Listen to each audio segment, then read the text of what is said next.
Hello everyone. आज हम लोग क्लास 10th का अर्थमेटिक प्रोग्रेशन चैप्टर में एक्सरसाइज 5.1 देखेंगे। Okay, so let's start. First question है हमारा, in which of the following situation does the list of number involved make an arithmetic progression and why. यहाँ कुछ सिचुएशन दिया हुआ है हमें, इसमें हमें बताना है किस सिचुएशन में एपी फॉर्म हो रहा है और किस सिचुएशन में एपी फॉर्म नहीं हो रहा है। ओके, क्वेश्चन नंबर 1 देखते हैं। The taxi fare after each kilometre when the fair is ₹15 for the first kilometre and ₹8 for each additional kilometre. इस क्वेश्चन का क्या है मतलब है, समझते हैं हम। देखो, एक टैक्सी है जिसमें फर्स्ट किलोमीटर जाने के लिए, क्वेश्चन नंबर 1, ओके, इस क्वेश्चन में हमें बोला गया है टैक्सी फेयर जो है वो फर्स्ट किलोमीटर जाने के लिए ₹15 चार्ज करता। Okay, taxi fare for first kilometre ये हमें ₹15 ओके चार्ज कर रहा है, और एडिशनल किलोमीटर्स जो है इसके बाद हम जितनी भी किलोमीटर जा रहे हैं उसके लिए वो ₹8 चार्ज कर रहा है। मतलब अगर हम पहले जब 1 किलोमीटर जा रहे हैं, मान लो यहां से यहां तक 1 किलोमीटर जा रहे हैं, तो इसके लिए जो पे करना पड़ रहा है वो ₹15 है। ओके, तो ये फर्स्ट किलोमीटर के लिए ₹15 है। फिर बोला जा रहा है एडिशनल किलोमीटर, उसके बाद हम कितना भी किलोमीटर जाए उसमें ₹8 लग रहा है। पहले 1 किलोमीटर में ₹15, फिर अगर हम 1 किलोमीटर जा रहे हैं, 1 किलोमीटर मतलब ये टोटल 2 किलोमीटर, तो ये एडिशनल किलोमीटर इसके लिए ₹8 लग रहा है। मतलब टोटल यहां से यहां तक के लिए 15 + 8। सो आगे एडिशनल किलोमीटर्स में हमारे ₹8 ऐड होते जा रहा है। Okay, so taxi fare for first kilometre is ₹15। Okay, फिर taxi fare for second kilometre, 2 kilometre जाने के लिए कितना लग रहा है, पहले किलोमीटर में 15 और फिर दूसरे किलोमीटर के लिए ₹8। इट मीन्स टोटल ऑफ हमारा लग जा रहा है ₹23। ओके, फिर इसी तरीके से टैक्सी फेयर फॉर 3 किलोमीटर, यहां कितना लग रहा है हमारा, अब 22 किलोमीटर के लिए हमारा 23 हो गया। इसमें नेक्स्ट 1 किलोमीटर फिर हम जा रहे हैं तो इसके लिए फिर से ₹8 ऐड हो जाएगा और फाइनल हमारा हो जाएगा ये 31। ओके, सो इसी तरीके से हर एक सब्सिक्वेंट किलोमीटर में ₹8 बढ़ते जा रहा है। मतलब जो हमारा नंबर निकल कर आया, फर्स्ट किलोमीटर में ₹15, देन ₹8 उसमें ऐड हो गया और ये 23 हो गया। देन इस ₹23 में नेक्स्ट 1 किलोमीटर के लिए ₹8 ऐड हो गया और ये 31 हो गया। फिर इसी तरीके से हम नेक्स्ट 1 किलोमीटर और जाएंगे, मतलब 4 किलोमीटर के लिए 31 में 8 ऐड हो जाएगा, सो ये हमारा 39 हो जाएगा। और इसी तरीके से सब्सिक्वेंट किलोमीटर में हमारा ₹8 ऐड होते जाएगा। ओके, सो ये सीरीज ऑफ नंबर आया हमारा। अब ये एपी में है या नहीं उसे हम चेक करते हैं। एपी में होने के लिए क्या कंडीशन है, इसे हमने पिछले वीडियो में देखा है। सो क्या कंडीशन था, sequence of number with common difference, उसके डिफरेंसेस कॉमन होने चाहिए। मतलब second term minus first term, that is 23 - 15 is equals to 8, 31 - 23, consecutive numbers के डिफरेंस सेम होने चाहिए। This minus this 18, 31 - 23 again 8, sorry 23 - 15 8, 31 - 23 8, and similarly 39 - 31 8। तो सीक्वेंस हमारा इसी तरीके से फ्लो कर रहा है और सबकी डिफरेंसेस जो है वो 8 आ रहा है। ये कॉमन डिफरेंस है हमारा।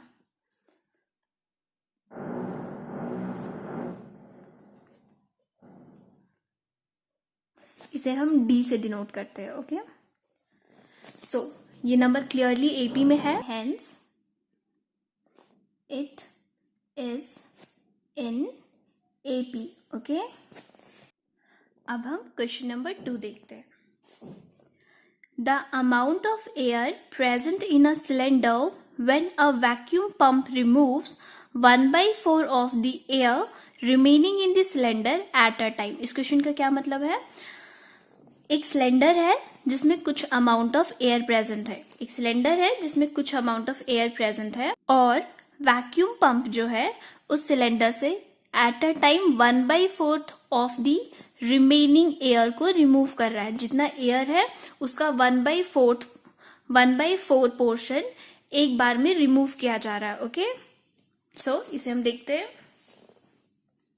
Question number 2.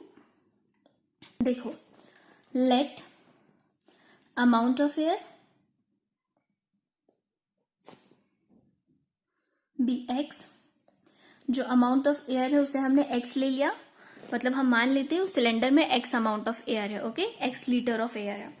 अब क्वेश्चन में मेंशन है vacuum pump at a time 1/4 of remaining air remove कर रहा है. मतलब इतना एयर है स्टार्टिंग में एयर कितना है x.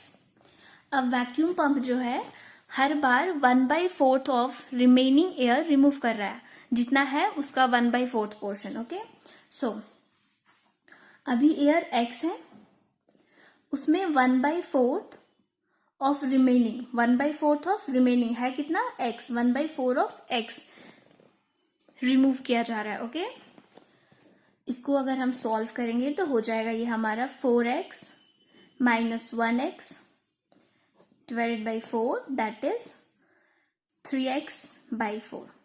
So फर्स्ट केस में हमारा अमाउंट ऑफ एयर x था. अब इस x में से 1/4 पोर्शन इसका रिमूव कर दिया हमने, तो हमारे पास आ गया 3x by 4. ओके, अब हमारे पास इतना एयर है, इस पोर्शन में से हम लोग 1/4 पोर्शन को रिमूव करेंगे. सो अब हमारे पास 3x by 4 एयर है, इतना अमाउंट ऑफ एयर है. इसमें हम 1/4 ऑफ रिमेनिंग पोर्शन, जितना है उसका 1/4 पोर्शन है कितना अभी हमारे पास सिलेंडर में 3x by 4. तो टोटल जितना है उसमें से इसी अमाउंट का 1/4 पोर्शन हमने रिमूव किया. इसे सॉल्व करने पर हमारे पास आ जाएगा 3x by 4 minus 3x and 4 into 4 that is 16. और जब हम इसे सॉल्व करेंगे तो हमारे पास आएगा 12x माइनस 3x एलसीएम लेने पर that is 9x by 16. Okay, so अब हमारे पास इतना एयर है कंटेनर में, फिर से इसी में से इसका 1/4 को हम माइनस करेंगे, तो सिमिलरली ये सीक्वेंस इसी तरीके से चलते रहेगा. सो हमारे पास क्या क्या टर्म्स आ गया. फर्स्ट टर्म हमारा x आया, सेकेंड टर्म हमारा 3x by 4 आया, थर्ड टर्म हमारा 9x by 4 आया, और सिमिलरली इसी तरीके से ये आगे सॉल्व होगा. बट इससे ज्यादा सॉल्व करने की जरूरत नहीं है, 3 टर्म्स तक भी इनफ होता है. ओके, अब हम देख लेते हैं ये एपी में है या नहीं. इसे चेक करने के लिए क्या करते हैं हम, second term minus first term subtract करने पर सेम आए अगर कोई भी 2 कंसेक्यूटिव टर्म्स का डिफरेंस, तो वो एपी में. तो सबसे पहले हम इसे चेक करते हैं. 3x by 4 second term minus first term, इसे सॉल्व करने पर हमारे पास आ जाएगा 3x minus 4x by 4 that is minus x by 4. इस केस में हमारे पास ये आ रहा है. अब ये इन दोनों कंसेक्यूटिव टर्म्स को हम सब्ट्रैक्ट कर देखते हैं. 9x by 4 minus 3x by 4.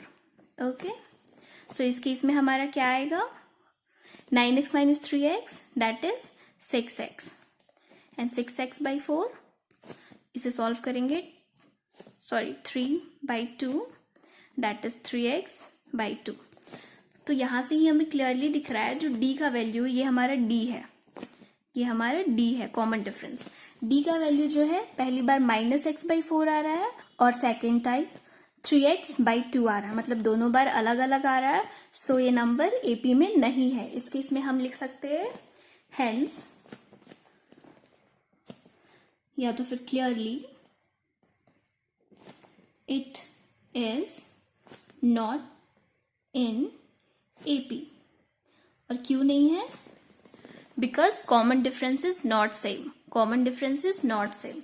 अगर रीजन लिखना है तो हम लिख सकते हैं because common difference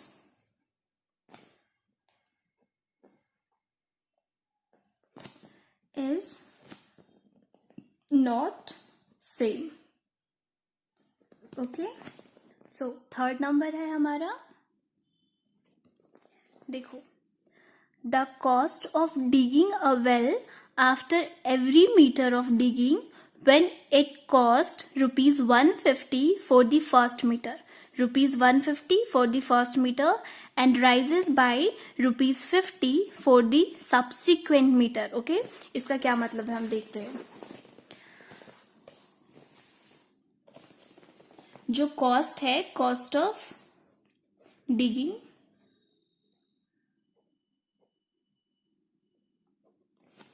for first metre, first metre के लिए कॉस्ट हमें दिया हुआ है रुपीज 150। ओके, मतलब एक वेल को डिग किया जा रहा है। ओके, और फर्स्ट मीटर को डिग करने के लिए जो चार्जेस पे किया जा रहा है वो rupees 150। Okay, first metre digging के लिए अमाउंट है रुपीज 150 और उसके बाद क्वेश्चन में बोला गया है नेक्स्ट जितनी भी सब्सिक्वेंट मीटर डिग किया जा रहा है उसके लिए चार्जेस लिया जा रहा है 50 रुपीज। ओके, उसके लिए चार्जेस लिया जा रहा है 50 रुपीज। मतलब cost of digging for first metre rupees 150, फिर cost of digging for second metre, मतलब कि 2 मीटर जब डिग किया जा रहा है, cost of digging for 2 metre ये हमारा हो गया फर्स्ट मीटर के लिए 150 और उसके बाद जितना भी मीटर डिग किया जा रहा है उसमें 50 रुपीज ऐड होते जा रहा है। फर्स्ट मीटर के लिए 150 था और अब उसमें 50 ऐड हो जाएगा सेकेंड मीटर के लिए। सो हमारा अमाउंट निकल कर आ गया 200।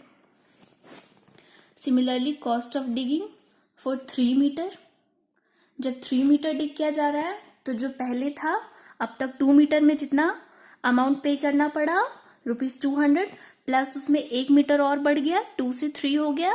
सो इसमें 50 रुपीज ऐड हो गया तो ये हो गया इस टाइम 250 रुपीज। अगर 4 इसी तरीके से cost of digging for 4 metre किया जाए तो अब तक जितना था 250 प्लस 50 रुपीज तो ये हो गया हमारा 300 रुपीज। और इसी तरीके से ये आगे सॉल्व होगा बट इससे ज्यादा सॉल्व करने की जरूरत नहीं है, 4 टर्म तक इनफ होता है। सो हमारा क्या क्या सीक्वेंस आया, रुपीज 150, 200, 250 एंड 300। ओके, और ये इसी तरीके से फ्लो करेगा। सो अब हम चेक करेंगे ये एपी में है या नहीं। एपी के लिए क्या कंडीशन है, second term minus first term equal होना चाहिए हर दो कंसेक्यूटिव टर्म्स का डिफरेंस। तो 200 माइनस 150, अगर हम करें 200 माइनस 150 तो हमारे पास वैल्यू आएगा 50 इस दो टर्म के लिए।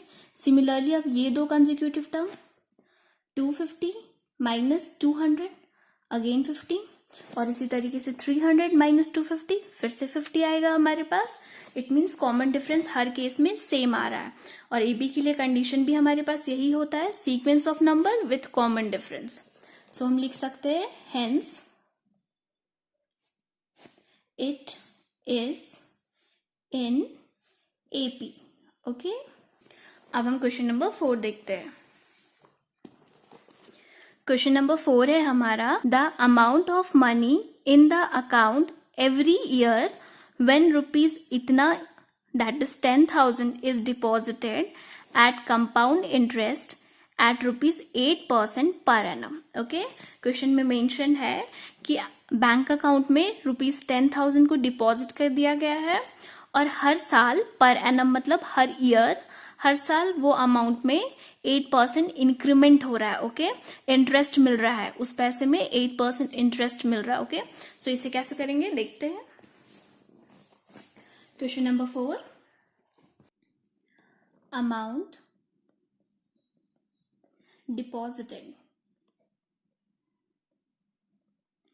अमाउंट डिपॉजिटेड जो है अकाउंट में जो अमाउंट फिक्स किया गया है, जो डिपॉजिट किया गया है वो क्वेश्चन में दिया गया है रुपीज 10,000। ओके, और फिर बोला गया हर साल इस पैसे में 8% इंक्रीज हो रहा है, जितना पैसा है अकाउंट में उसमें 8% इंक्रीज हो रहा है।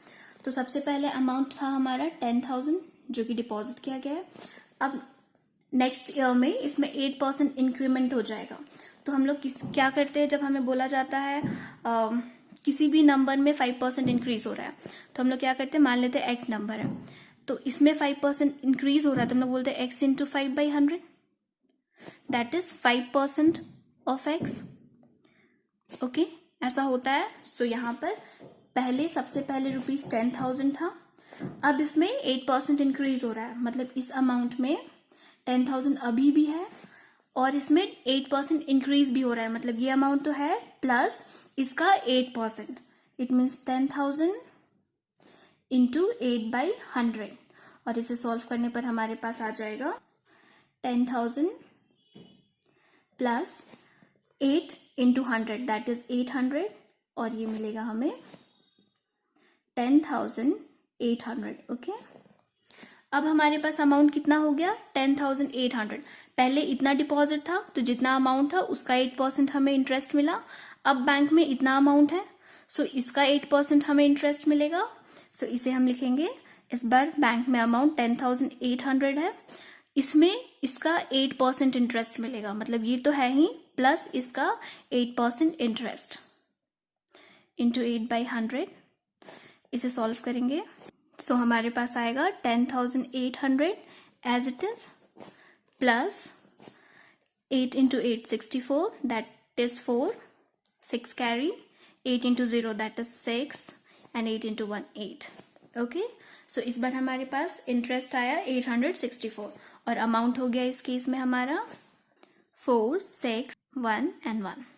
ओके, और सिमिलरली इसी तरीके से हमारा जितना अमाउंट आते जा रहा है उसमें 8% इंक्रीमेंट होते जाएगा। ओके, इस बार जब इंक्रीमेंट होगा इस अमाउंट में इंक्रीमेंट होगा, तो इससे ज्यादा सॉल्व करने की जरूरत नहीं है हमें। सो हमारे पास क्या क्या केस आया, फर्स्ट केस अमाउंट कितना था बैंक में, दैट इज 10,000। उसके बाद नेक्स्ट ईयर जब 8% इंक्रीमेंट हुआ तो अमाउंट कितना हो गया, ये दैट इज 10,800। फिर जब इंक्रीमेंट हुआ तो क्या हो गया अमाउंट, ये दैट इज 11,664। ओके, और इसी तरीके से ये आगे सॉल्व होगा, बट आगे नहीं करना है। अब हम इसमें चेक करेंगे ये एपी में है या नहीं। सिंपल सेम जो हम करते हैं एपी में चेक करने के लिए, second term minus first term, दो कंसेक्यूटिव टर्म का difference, this minus this, this minus this. So हम चेक करते हैं, 10,800 माइनस 10,000, इसे सॉल्व कर हमारे पास आएगा 800, ये हमारा डी है। इस केस में देखते हैं 11,664 माइनस 10,800, और इसे सॉल्व कर हमारे पास आएगा 4, 6, 6। सो हमारे पास अमाउंट कितना आ गया, 664, ये हमारा डी है। ओके, सो जब हम इस दोनों को सब्ट्रैक्ट करेंगे तो हमारे पास वैल्यू आएगा 864। ओके, 864। सो ये दोनों अलग है, यहाँ 800 डी आ रहा है और यहाँ डी का वैल्यू 864 आ रहा है। सो अलग अलग वैल्यू आ रहा है, सिंपली हमें यहाँ से ही पता चल गया ये एपी में नहीं है, अगर एपी में होता तो डी की वैल्यू सेम आती। सो हम यहाँ लिख देंगे clearly, it is not in AP। Okay, अब हम क्वेश्चन नंबर 2 देखेंगे।